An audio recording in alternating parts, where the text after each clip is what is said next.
क्या आपने कभी सोचा है कि अगर किसी देश का सबसे बड़ा रहबर मर जाए और कई हफ्तों तक उसका जनाजा तक ना पढ़ाया जाए, ना दफनाया जाए, ना उसकी बॉडी लोगों को दिखाई जाए, तो दुनिया में कितने सवाल उठेंगे। यही कुछ इस वक्त ईरान के साथ हो रहा है। 1 मार्च 2026 को ईरानी हुकूमत की तरफ से वो खबर सामने आई जिसने सिर्फ ईरान नहीं बल्कि पूरी मुस्लिम दुनिया को हिला कर रख दिया। ऐलान किया गया कि ईरान के सुप्रीम लीडर अयतुल्ला अली खामेनी दुश्मनों के हमले में मारे गए हैं। खबर सामने आते ही हर तरफ सन्नाटा छा गया। लोगों को लगा कि अब कुछ ही दिनों में दुनिया इतिहास का सबसे बड़ा जनाजा देखने वाली है, लेकिन ऐसा नहीं हुआ। दिन गुजर गए, फिर हफ्ते बीत गए, मगर ना जनाजा हुआ न दफन किया गया। और यहीं से लाखों लोगों के दिल में एक ही सवाल पैदा हुआ, आखिर अली खामेनी की बॉडी है कहाँ? अगर उनकी मौत हो चुकी है तो फिर उन्हें दफन क्यों नहीं किया जा रहा है? क्या कोई ऐसी बात है जो ईरानी हुकूमत दुनिया से छुपा रही है?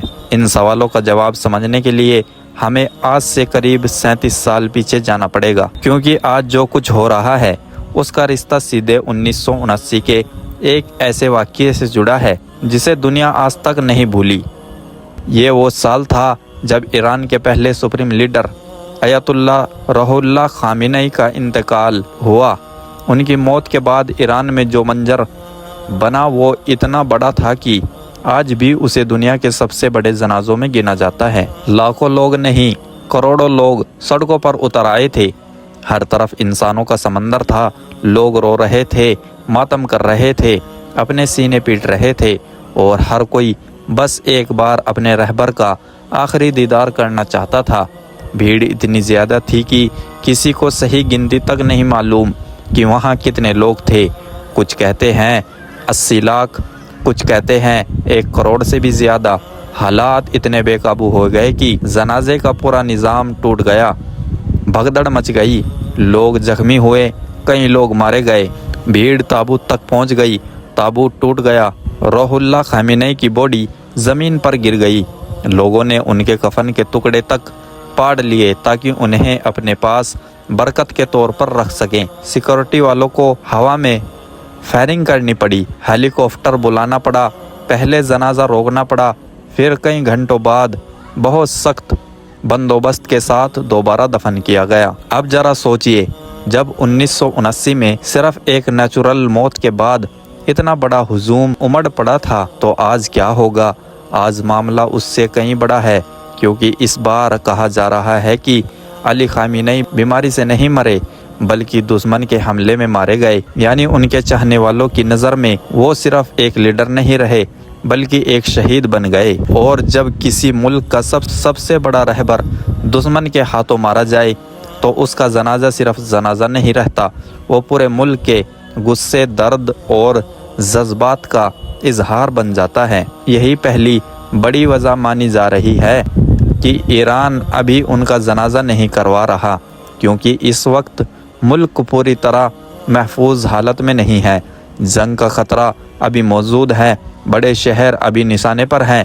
ऐसे माहौल में अगर लाखों या करोड़ों लोग एक जगह जमा होते हैं तो वो दुश्मन के लिए बहुत आसान निशाना बन सकता है। सोचिए, अगर जनाजे के दौरान हमला हो जाए तो कितनी बड़ी तबाही हो सकती है। शायद इसी खतरे की वजह से ईरानी हुकूमत इंतज़ार कर रही है कि पहले हालात कुछ संभल जाए, फिर इतना बड़ा जनाजा कराया जाए। लेकिन सिर्फ यही वजह नहीं है, इसके पीछे एक और बड़ी सोच भी बताई जा रही है, और वो ये है कि ईरान इस जनाजे को सिर्फ दफन की रस्म नहीं बनाना चाहता बल्कि एक बहुत बड़ा पैगाम बनाना चाहता है। क्योंकि दुनिया की सियासत में कुछ मौके ऐसे होते हैं जो सिर्फ एक घटना नहीं रहते बल्कि आने वाले कई सालों का रुख तय कर देते हैं। ईरान चाहता है कि जब अली खामेनी का जनाजा निकले तो वो सिर्फ एक मजहबी रस्म ना लगे बल्कि पूरी दुनिया को दिया गया एक खुला जवाब लगे।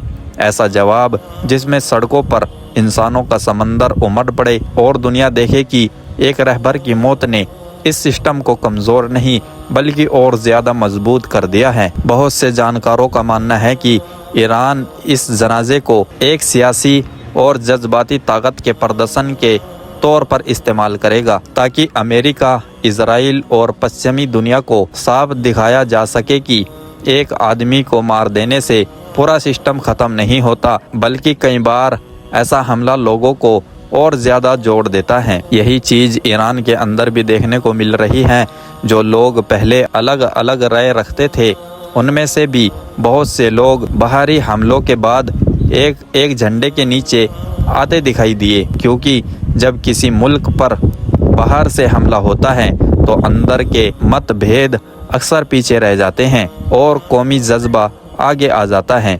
ईरानी हुकूमत इस बात को अच्छी तरह समझती है, इसीलिए बहुत मुमकिन है कि वो सही वक्त का इंतज़ार कर रही हो, ताकि जब जनाजा निकले तो वह एहतियात का हिस्सा बन जाए, एक ऐसा मंजर जिसे दुनिया सालों तक याद रखे। एक और अहम बात यह भी है कि इतने बड़े रहबर की मौत के बाद सिर्फ दफन नहीं होता, बल्कि उनके बाद के दौर की शुरुआत भी होती है, यानी उनकी तदफीन का दिन एक नए चरण का ऐलान भी बन सकता है। इसीलिए यह भी मुमकिन है कि ईरान अपने अंदरूनी हालात, अपनी नई क़यादत और अपने पूरे सिस्टम को पूरी तरह मजबूत करना चाहता हो और उसके बाद इस जनाजे को दुनिया के सामने पेश करे। लेकिन इन तमाम सियासी वजहों से हटकर एक इंसानी पहलू भी है कि करोड़ों लोगों के लिए अली खामेनी सिर्फ एक हुकूमती चेहरा नहीं थे, बल्कि वो उनके लिए एक मजहबी रहनुमा, एक इनकलाबी पहचान और एक एहसास का नाम थे। इसीलिए जब भी उनका जनाजा होगा वो सिर्फ ईरान का नहीं रहेगा, बल्कि पूरी दुनिया के मुसलमानों और सियासी हलकों की निगाहें उसी पर होगी। तो अगर कोई आज ये पूछे कि आयतुल्लाह अली खामेनी को अभी तक दफन क्यों नहीं किया गया, तो सबसे मजबूत जवाब यही है कि ईरान सिर्फ एक दफन की तैयारी नहीं कर रहा, बल्कि वो एहतियात के सबसे बड़े और सबसे असरदार जनाजों में से एक की तैयारी कर रहा है। ऐसा जनाजा जो सिर्फ एक इंसान की आखिरी रस्म नहीं होगा, बल्कि पूरी दुनिया के लिए एक पैगाम होगा, एक ऐसा पैगाम जो बताएगा कि रहबर मर सकता है, लेकिन उसका असर, उसकी सोच और उसके पीछे खड़े लोग इतनी आसानी से ख़त्म नहीं होते। और अब पूरी दुनिया बस उस दिन का इंतज़ार कर रही है जब तेहरान की सड़कें फिर से इंसानों के समंदर से भरेगी और दुनिया एक बार फिर एहतियात को अपनी आंखों से सामने बनते हुए देखेगी। दोस्तों, क्या आपको भी यही लगता है कि अली खामेनी की मौत के बाद उनका दफन नहीं हुआ, तो उसकी वजह क्या हो सकती है? और क्या आपको लगता है कि ईरान ने उन्हें चुपके से दफन कर दिया है ताकि लोगों को ये पता ना चल सके कि उनकी कब्र कहाँ है? आपको क्या लगता है? कमेंट करके ज़रूर बताएं।